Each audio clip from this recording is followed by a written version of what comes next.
Bonjour mesdames, bonjour messieurs. Je me permets de me présenter, Pascal Violot, directeur de la prescription Tecnal. Nous avons décidé de venir sur l'événement décarboné, événement qui met en valeur la nécessité, le besoin de faire évoluer le monde du bâtiment, le monde de la construction.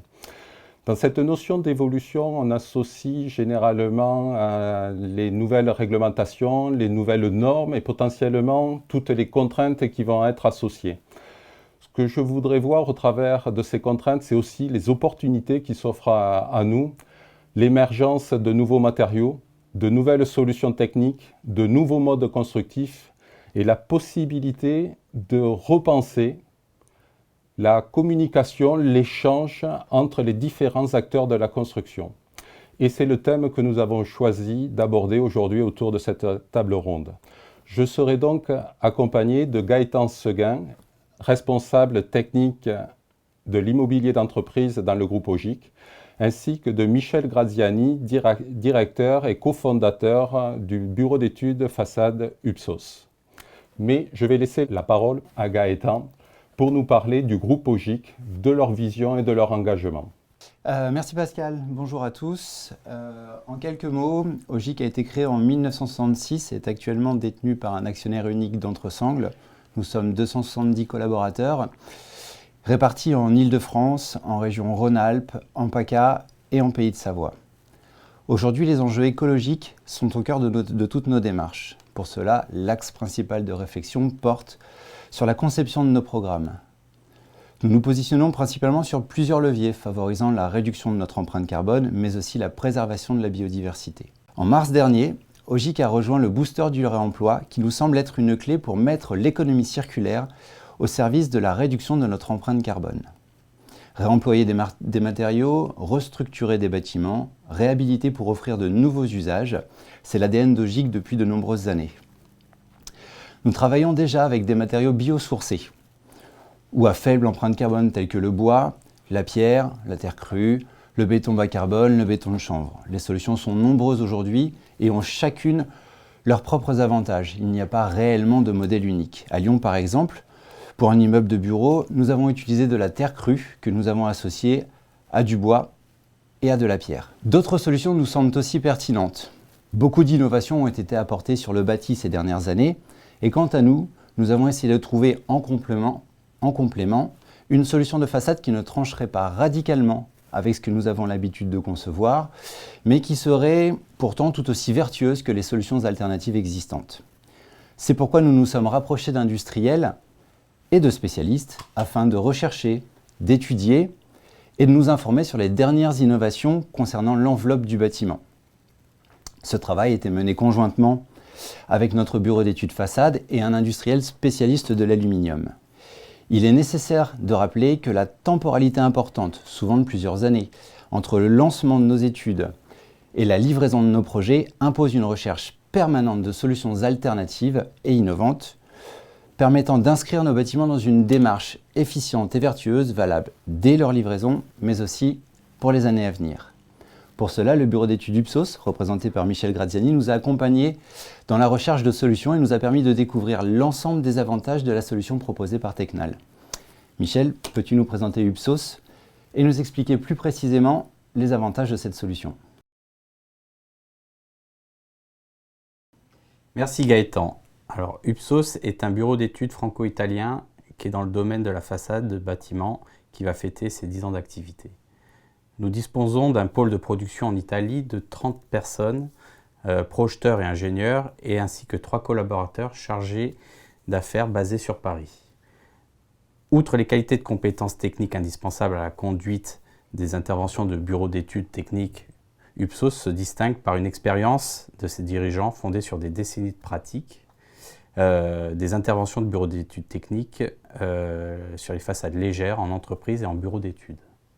Une exigence de prescription fondée sur la prise en compte des aléas propres au chantier et une approche pragmatique de chaque projet gardant à l'esprit les objectifs des clients, tels que Ogic. La base de notre réflexion en tant que BET Façade Conseil, non seulement de répondre aux exigences programmatiques financières et réglementaires qu'imposent les projets actuels, mais également de rechercher des solutions techniques de façades innovantes répondant aux défis environnementaux en conciliant les impératifs architecturaux tels que réduction des masses vues, apport de lumière, etc. Le tournant décisif qu'imposent les réglementations et les labels visant à réduire l'empreinte carbone dans la construction, tels qu'aujourd'hui le label E+C-, et demain la RE 2020, nous permettent en tant qu'ingénieurs d'avoir des outils de contrôle et de valorisation du poids carbone des matériaux et filières de plus en plus réalistes et précis. Nous avons rapidement perçu chez Upsos l'intérêt d'outils d'études tels que les études d'analyse de cycle de vie, ACV, de configurateurs EPD, équivalent européen des FDES suivant l'EN 15804, élaboration de fiches FDES, les fiches de déclaration environnementale et sanitaire, personnalisées que nous considérons comme des méthodes d'évaluation matures et efficientes, plutôt que des fiches FDES généralistes, peu fiables et trop imprécises. C'est pour cela que j'ai contacté différents acteurs du secteur de la construction, que ce soit des décideurs, des industriels ou des concepteurs tels que Ogic ou Tecnal, qui, comme Upsos, ont anticipé et intégré cette démarche environnementale. Notre collaboration tripartite est issue d'une réflexion simple de Gaëtan sur la difficulté pour les immeubles tertiaires de concilier à la fois grand volume verrier, finesse des menuiseries et empreinte carbone. Pour l'empreinte carbone, la facilité serait d'utiliser le bois, mais cela se fera au détriment d'éléments verriers de grande dimension et de la finesse des masses vues. C'est à ce moment-là que nous avons évoqué la solution d'aluminium recyclé Tecnal qui permet de répondre à toutes ces exigences. En effet, Tecnal est le créateur de filières d'aluminium recyclé jusqu'à 80% et d'un configurateur d'EPD permettant à chaque phase du projet de modéliser les façades et de quantifier le poids carbone propre à chaque typologie. Pascal, peux-tu nous expliquer cette solution d'aluminium recyclé ? Merci Michel. Tout d'abord, j'aimerais apporter quelques précisions. Je me suis présenté en introduction, mais j'ai peut-être besoin de... Alors, je n'ai pas changé de poste, rassurez-vous, je suis toujours responsable de la prescription chez Tecnal, mais je n'ai pas précisé Tecnal. Tecnal est un spécialiste de l'aluminium, des produits aluminium de l'enveloppe du bâtiment, que ce soit des menuiseries, des façades, des portes. C'est une société française basée à Toulouse, et ce depuis plus de 60 ans.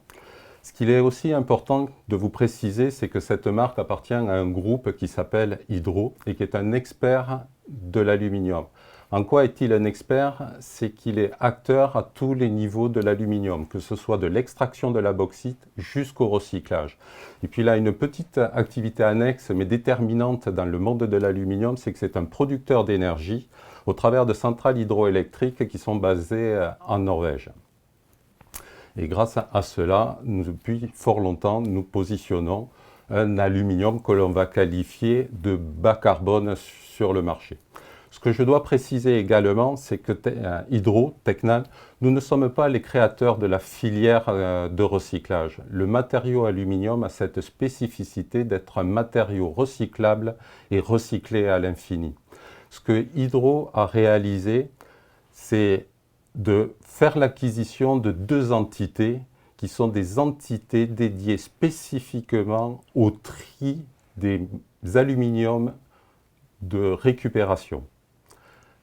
Une des entités est basée à Dormagen en Allemagne, proche de la frontière luxembourgeoise, et l'autre est basée à côté de Madrid, à Azuqueca. Et les deux sont des entités qui sont proches de fonderies. L'objectif n'étant pas cet aluminium de recyclage de lui faire ni le tour du monde ni le tour de l'Europe avant de le remettre sur le marché. Mais fort de ces deux nouvelles entités de tri, Hydro, via également sa marque Tecnal, a pu mettre sur le marché un produit qui s'appelle Circal 75R. 75, qu'est-ce que ça signifie? C'est notre engagement de mettre dans nos aluminiums 75% d'aluminium recyclé post-consommation. Post-consommation, ça ne veut pas dire grand-chose, ça veut simplement dire que nous mettons de l'aluminium issu de menuiseries de déconstruction ou de façades de déconstruction. Voilà notre engagement, 75%. De vous à moi, lorsqu'on regarde les fiches qualité, nous serions plus proches d'un 80 à 82% d'aluminium recyclé dans nos billettes. Mais par intégrité, notre engagement, c'est 75% minimum d'aluminium recyclé post-consommation. Circal 75R, en plus de 75% d'aluminium, quel est son bénéfice carbone? Pour faire simple, si vous faites venir un aluminium qui viendrait de l'autre bout du monde, et sans les citer, un aluminium chinois qui serait produit avec une électricité issue de centrales à charbon, vous auriez un impact carbone qui serait de l'ordre de 18 à 20 kg de CO2 pour 1 kg d'aluminium produit. Notre engagement avec Circal, c'est de produire un aluminium avec 2,3 kg de CO2 émis pour 1 kg d'aluminium produit. Donc retenez, si vous aviez quelque chose à retenir, c'est un aluminium Circal a un impact 9 à 10 fois moins qu'un aluminium issu de l'autre bout du monde, serait sensiblement 3 fois moins d'un aluminium issu d'une production européenne et serait 2 fois moins impactant en termes de carbone qu'un aluminium de première fusion. L'autre étape de cet aluminium recyclé, et pour accompagner les différents acteurs de la construction, c'est la mise en place de fiches de déclaration environnementale qui aujourd'hui sont sous le format EPD. Ces fiches que nous mettons à disposition sont en rapport à toute notre offre produit et dans des dimensions que je vais qualifier de conventionnelles.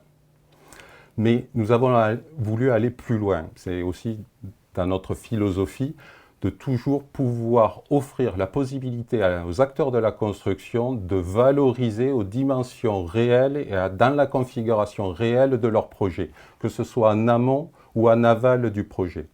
De ce fait, nous avons mis en place un configurateur. Ce configurateur permet de valoriser le bénéfice carbone de l'aluminium Circal 75R par rapport à un aluminium traditionnel. En effet, Pascal, merci pour tes précisions, qui permettent de mieux comprendre l'intérêt fondamental d'avoir des industriels tels que Tecnal qui accompagnent les concepteurs et les promoteurs pour concrétiser et valoriser les intentions fortes d'avoir des bâtiments bas carbone. Concrètement, le Circal permet de réduire d'environ 30% le poids carbone du menuiserie aluminium standard européenne, et cela sans agir sur les autres matériaux que sont le verre et les quincailleries.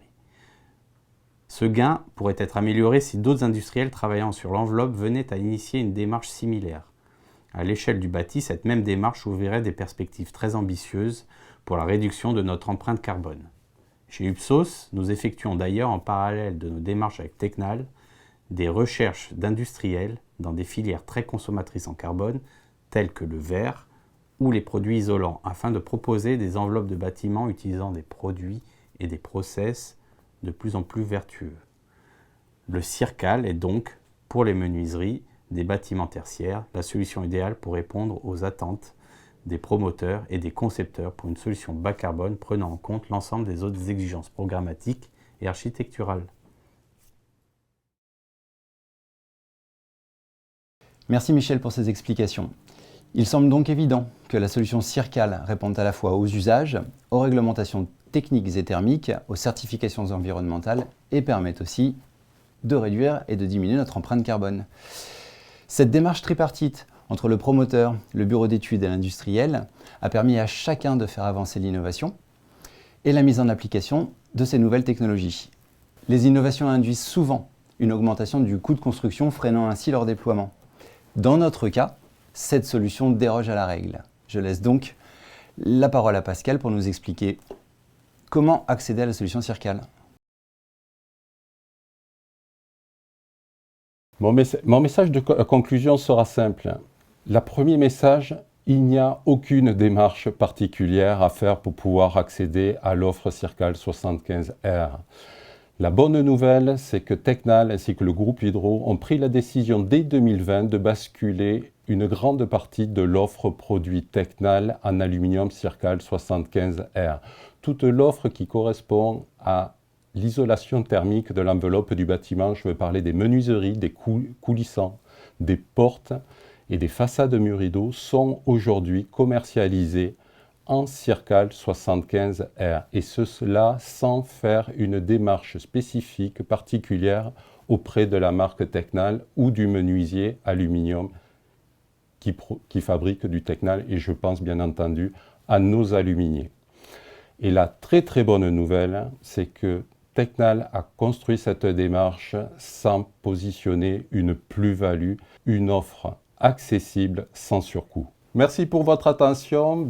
Merci Gaëtan, merci Michel. Ça a été un vrai plaisir de partager ce moment avec vous. Je vous invite toutes et tous à nous retrouver sur la place des rendez-vous. Vous y retrouverez somme d'informations ainsi que nos coordonnées.